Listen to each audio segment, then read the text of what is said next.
الذین صبروا وعلی ربہم یتوکلون، وہ لوگ جنہوں نے صبر کیا، جھیلا، برداشت کیا، سختیاں جھیلی، مصیبتیں جھیلی، مصائب جھیلے، جبکہ مکے کی گلیوں میں گھسیٹا جا رہا تھا حضرت بلال کو، اور جیسے جانور کی لاش گھسیٹی جاتی ہے، کھینچ کر لائی جاتی ہے، اسی طریقے سے ایک زندہ انسان، گوشت پوشت کا انسان، اور اس کے گردن میں رسی ڈال کر دے دی ہے چھوکروں کو، گھسیٹو اس کو گلیوں کے اندر۔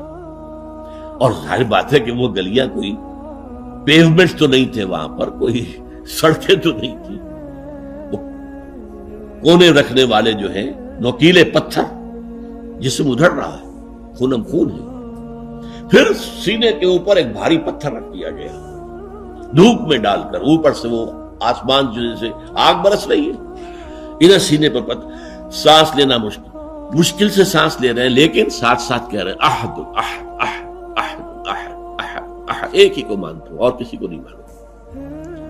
الذین صبروا، جن لوگوں نے صبر کیا، وعلی ربہم یتوکلون، اور جو اپنے رب ہی پر توکل کرتے رہے، ہمارا پروردگار ہی ہمارے لیے راستے کھولے گا، ہمارا پروردگار ہی آخر میں ہماری مدد کرے گا، ہمارا پروردگار جو ہے ہمیں کامیابی نصیب فرمائے گا۔ علی ربہم یتوکلون۔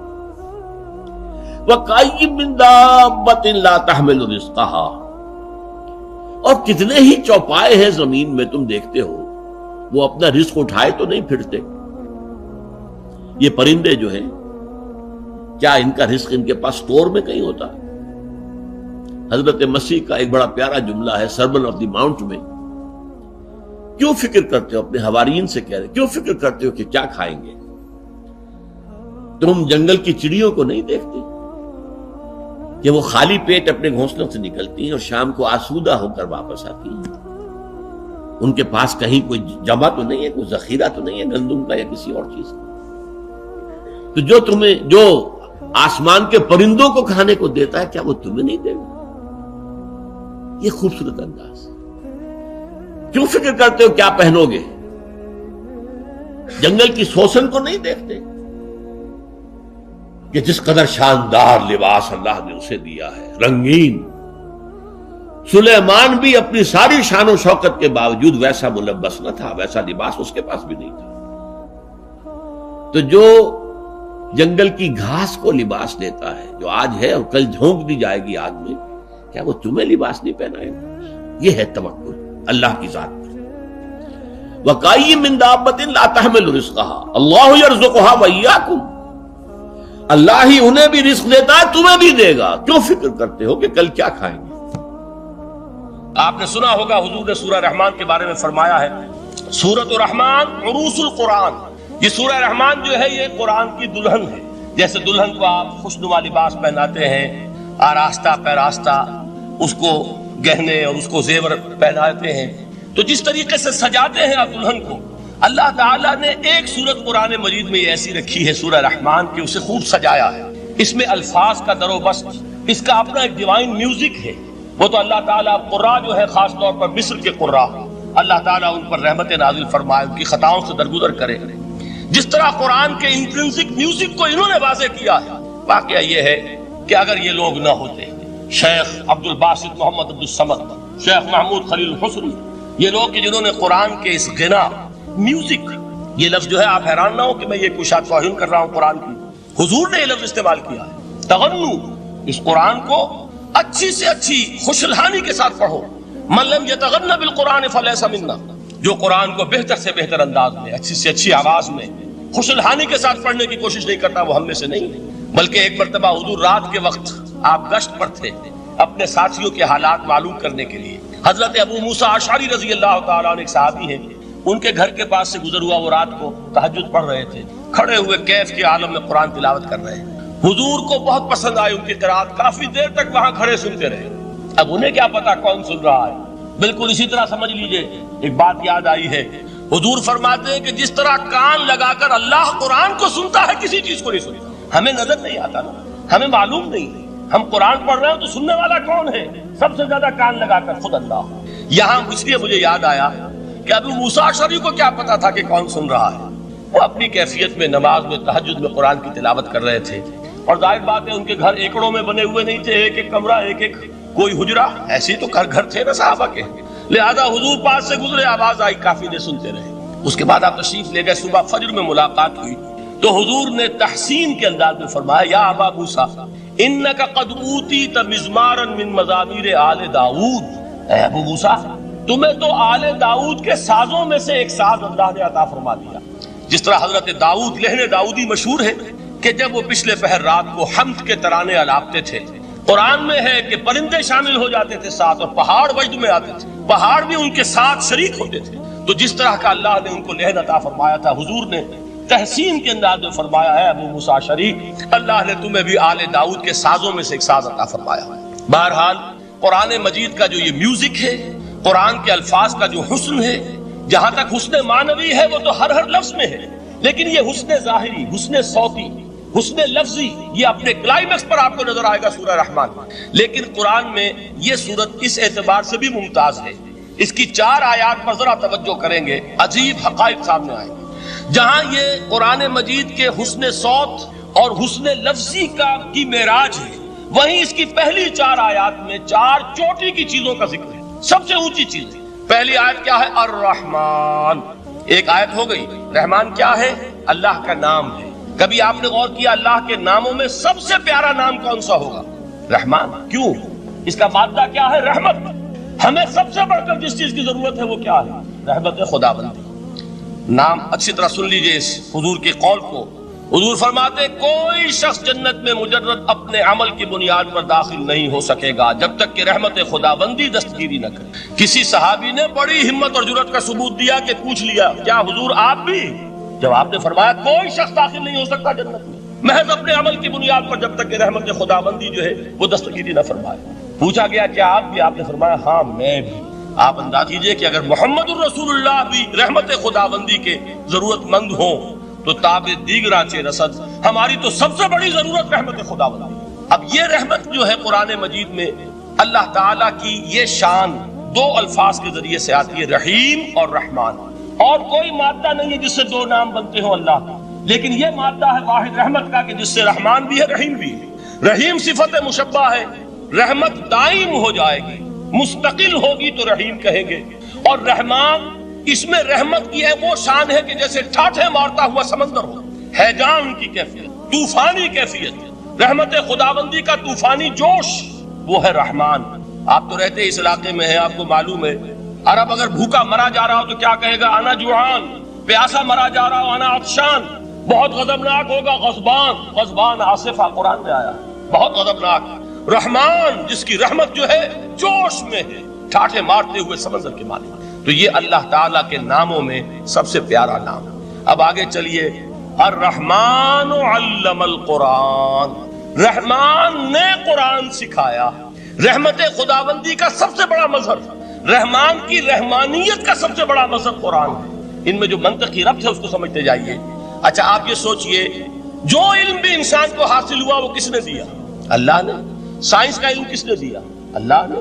علم آدم الاسماء کلہا، وہ علم الاسماء جو حضرت آدم کو دے دیا گیا تھا ازل میں، یہ اسی کا ظہور ہے، یہ اسی کی ایکسفولیشن ہے جو ہو رہی ہے اور ہوتی رہے گی ابھی۔ اور جو دوسرے علم ہے وہ کس نے دیا؟ اللہ نے۔ لا یحیطون بشیء من علمہ الا بما شاء، مخلوق میں سے کوئی اللہ کے علم میں سے کسی شے کا احاطہ نہیں کر سکتا مگر وہ جتنا اللہ دینا چاہے۔ لیکن یہ کہ تمام علوم میں چوٹی کا علم قرآن، نوٹ کرتے جائیے، چوٹی کی چیزیں جمع کی۔ اللہ کے ناموں میں چوٹی کا نام رحمان، اللہ نے جو کچھ انسان کو سکھایا اس میں چوٹی کا علم قرآن۔ خلق الانسان، انسان کو پیدا فرمایا۔ سوال یہ کہ حیوانات کو کس نے پیدا فرمایا؟ آسمان کس نے پیدا کی؟ زمین کس نے پیدا کی؟ فرشتے کس نے پیدا کیے؟ کیا مطلب خلق الانسان؟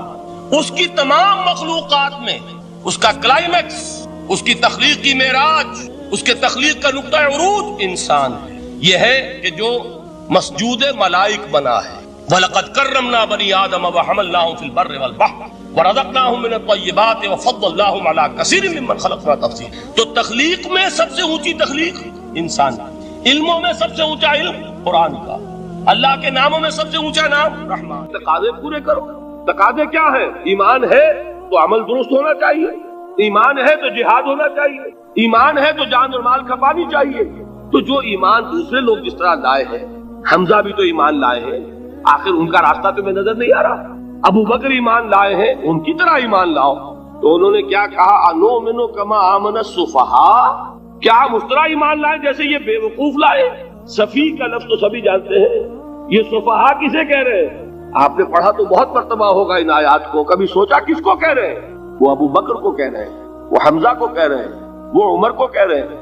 ان کی تو مت ماری گئی، غر ہؤلاء دینہم، انہیں تو کوئی ہوش ہی نہیں. 2 مرتبہ حضرت ابو بکر نے وہ کام کیا ہے کہ ہر ورلڈلی وائز انسان یہ کہے گا کہ حماقت کی ہے جس کے سامنے دنیا ہے. جب ہجرت کے لیے حضور تشریف لے جا رہے تھے، 40,000 درہم کا سرمایہ تھا، جبکہ حضرت ابو بکر ایمان لائے. مکے کے چوٹی کے تاجروں میں سے تھے جو ملک التجار کہلاتے. لیکن اب وہ روپیہ کہاں خرچ ہوا؟ بلال کو خریدا، روپیہ دے کے خریدا یا ویسے ہی خرید لیا؟ آزاد کر دیا. ابو فقی کو خریدا، آزاد کر دیا. 6 ہیں غلام اور کنیزیں محمد رسول اللہ پر ایمان لانے والے، جن کو ابو بکر نے اپنے پیسے سے خریدا اور آزاد کیا. یہ روپیہ تو پگھل رہا ہے نا. جو تھوڑی بہت پونجی رہ گئی ہے، تو جب حضرت حضور ہجرت کے لیے تشریف لے جا رہے ہیں، وہ ساری پونجی اپنے ساتھ لے گئے، گھر والوں کو چھوڑ کر گئے. بوڑھا باپ اندھا ابو قحافہ، بعد میں وہ بھی ایمان لے آئے. اور یہ ابو بکر ہیں کہ جن کی 3 نسلیں ایک وقت میں موجود تھی مسلمانوں کی. ابو قحافہ مومن، ابو بکر مومن، اور ابو بکر کی اولاد مومن، عائشہ، اسماء اور ابو بکر اور عبد الرحمن ابن ابی بکر. یہ کون ہے؟ تو 3 نسلیں جس کی بیک وقت رہی ہیں ایمان میں، وہ شاذ لوگ ہیں، ان میں ابو بکر. لیکن یہ کہ اس وقت تک ابو قحافہ ایمان نہیں لائے تھے، والد نابینا تھے. تو والد ہے، بیٹیاں ہیں، حضرت عائشہ، حضرت اسماء، حضرت رضی اللہ تعالیٰ عنہما، بیوی ہے. کچھ نہیں چھوڑ کے گئے، ایک پیسہ. جب باپ کو معلوم ہوا بیٹا چلا گیا محمد کے ساتھ صلی اللہ علیہ وسلم، سخت غصے میں ہے، بیٹے تاب میں ہے. اب ہمارا کون والی وارث ہوگا؟ کون ہے ہماری خبرگیری کرنے والا؟ بیٹیوں سے پوتیوں سے اپنے پوچھتے کچھ چھوڑ کے بھی گیا کہ نہیں؟ انہوں نے کہا ہاں ابا جان. کیا کیا انہوں نے؟ کبھی پڑھے ہیں واقعات؟ کچھ کنکر روڑے لیے، ایک کپڑے میں پوٹکی بنائی اور اندھے دادا کا ہاتھ اوپر پھروایا. دیکھیے دادا جان، یہ چھوڑ گئے ہیں، یہ مال ہے، یہ سونے اور چاندی کے سکے ہیں، ابا جان ہمیں ایسے نہیں چھوڑ کر گئے. واقعہ کیا ہے کہ ایک پیسہ نہیں چھوڑا ابو بکر نے گھر والوں کے لیے. سب کچھ لے گئے کہ کیا پتا محمد کے ساتھ جا رہا ہوں، کس وقت کیا ضرورت پیش آ جائے صلی اللہ علیہ وسلم. تو یہ کوئی عقل مندی کی بات ہے؟ اپنے غریبانوں میں جھانکی، آپ یہ عقل مندی کریں گے؟ کہیں چاہے نہ، یہ بات دوسری ہے. لیکن یہ کہ اس کو کون ہم میں سے عقل مندی کہے گا؟ اسی طریقے سے جب غزوہ تبوک کا وقت آیا، وہ واقعہ تو بہت مشہور ہے. حضرت عمر فرماتے ہیں کہ اس زمانے میں میرے پاس اتفاقاً پیسہ بہت تھا.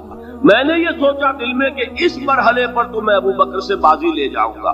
مسابقت ان میں بھی تھی، لیکن نیکی کی مسابقت، خیر کی مسابقت، انفاق فی سبیل اللہ کی مسابقت. تو میں نے سوچا کہ میں بازی لے جاؤں گا. میں نے کیا کیا، کل دولت جو تھی اس کے 2 حصے کیے. ایک حصہ گھر رکھا اور ایک لا کے حضور کی خدمت میں پیش کر دیا. حضور نے پوچھا کہ عمر گھر والوں کے لیے کچھ چھوڑا؟ کہ جی ہاں، نصف کیا میں نے، نصف اللہ کی راہ میں حاضر ہے، نصف چھوڑا ہے. ٹھیک ہے. اب وہ آئے ابو بکر، پوچھا حضور نے ابو بکر گھر والوں کے لیے کچھ چھوڑا؟ کہ نہیں، صدیق کے لیے ہے خدا کا رسول، بس. گھر میں اللہ اور اس کے رسول کے نام کے سوا کچھ نہیں تھے.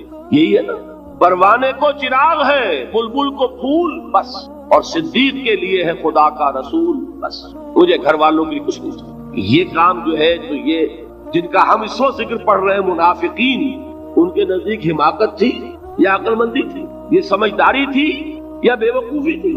وہ ہے جو بات کہہ رہے ہیں کہ جب ان سے کہا جاتا ہے ایمان لاؤ بھلے لوگوں کی طرح جیسے دوسرے لوگ ایمان لائے ہیں، تو کیا کہتے ہیں؟ انؤمن کما آمن السفہاء الا انہم هم السفہاء ولکن لا یعلمون.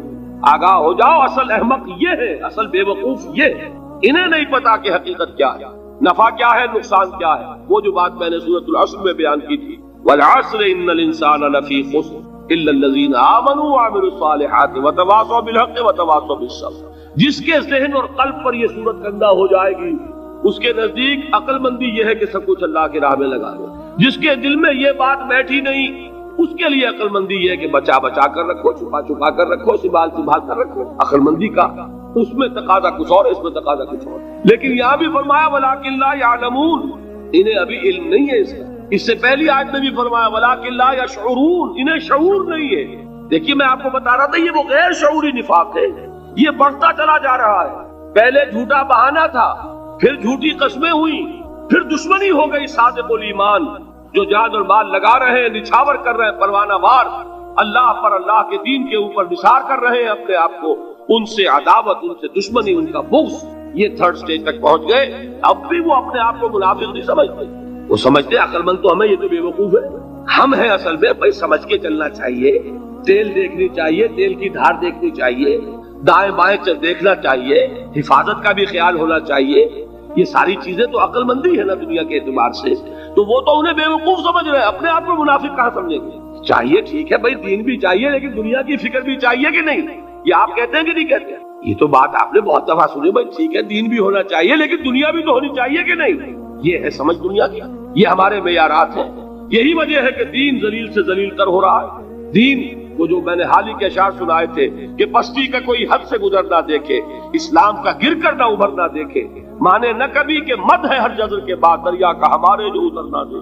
یہ دریا چڑھا کب تھا؟ جب صحابہ کرام نے وہ فینیٹسزم جس کو آج ہم کہیں گے اس کا جب مظاہرہ کیا، اس کا ثبوت دیا، دامے درمے سخنے جان مال تن دھن سب لگا دیا، تو اللہ کے دین میں بہار آ گئی، رونق آ گئی، دین کا غلبہ ہو گیا۔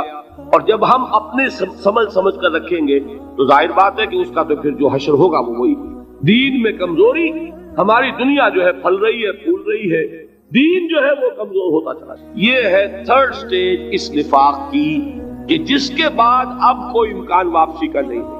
یہ غیر شعوری نفاق جان لیجئے کہ یہ نہیں ہے کہ ماضی ہی ماضی میں تھا، اب اس کا کوئی امکان نہیں، یہ نہ سمجھیے۔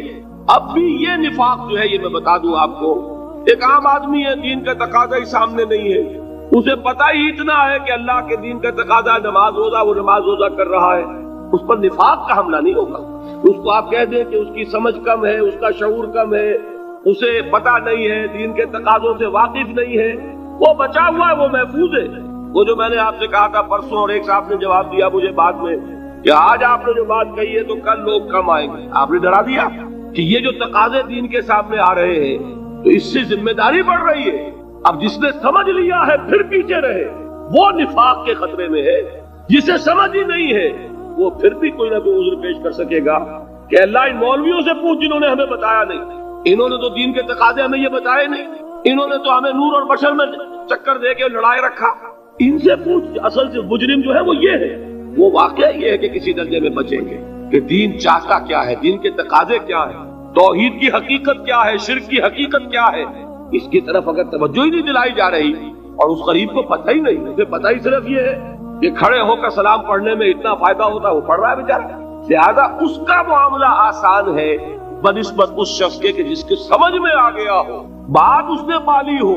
دین یہ چاہتا ہے، دین اپنا غلبہ چاہتا ہے۔ علامہ اقبال نے غالب پر ایک جو نظم لکھی ہے باغ درا میں ہے، اس کا ایک شعر بڑا پیارا ہے، گیسوئے اردو ابھی منت پذیر شانہ ہے، شمع یہ سودائی یہ دل سوزی یہ پروانہ ہے۔ یہ دین جو ہے یہ تو چاہتا ہے کہ اہل ایمان پروانہ وار اس شمع پر نثار ہو، جانے لگا دے، گردنیں کٹوا دے۔ وَلَا تَقُولُوا لِمَنْ يُقْتَلُ فِي سَبِيلِ اللَّهِ أَمْوَاتٌ بَلْ أَحْيَاءٌ وَلَكِنْ لَا تَشْعُرُونَ۔ اور اگر اس سے پیچھے ہٹیں گے، قدم پیچھے ہٹا نہیں کہ نفاق کی زد میں آئے نہیں، وہ نفاق کی پہلی stage, second stage, third stage وہاں پہنچ گئے، واپسی نہیں۔ اس کے لیے ایک اور دو آیات میں چاہتا ہوں کہ اس سے اس حقیقت کو اور سمجھ لیں اچھی طرح تاکہ کوئی اشکال نہ رہ جائے۔ ایک آیت تو میں نے شروع میں پڑھی تھی، ایک نہیں ہے یعنی ایک جگہ سے سورہ عنکبوت، اور ایک آیت ہے سورہ حج کی، وہ میں نے شروع میں تلاوت نہیں کی۔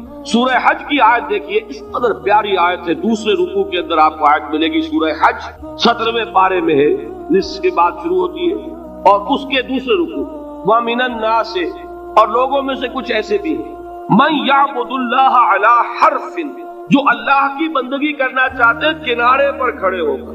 ایک ہے منجھار میں کودنے والے کہ ہر جباد آباد ماں کشتی درا بنداختے، جیسے کہ طارق نے کیا تھا، ادھر ساحل اردوس پر قدم رکھا، ادھر کشتیوں میں آگ لگا دی، کہ کسی کے دل میں خیال ہی نہ آئے کہ واپسی بھی ہے، کوئی کسی کے ذہن میں سوال ہی پیدا نہ ہو کہ اب گھر واپس جانا ہے۔ طارق جو بر کنارہ اندو سفینہ سو، گفتند کارے تو رہے عقل و خرد خطاس۔ دیکھیے وہی عقل اور بے وقوفی والی بات آ گئی لوگوں نے کیا یہ تعریف کیا کیا، عقل مندی کی روح سے تو یہ غلطی کی تم نے.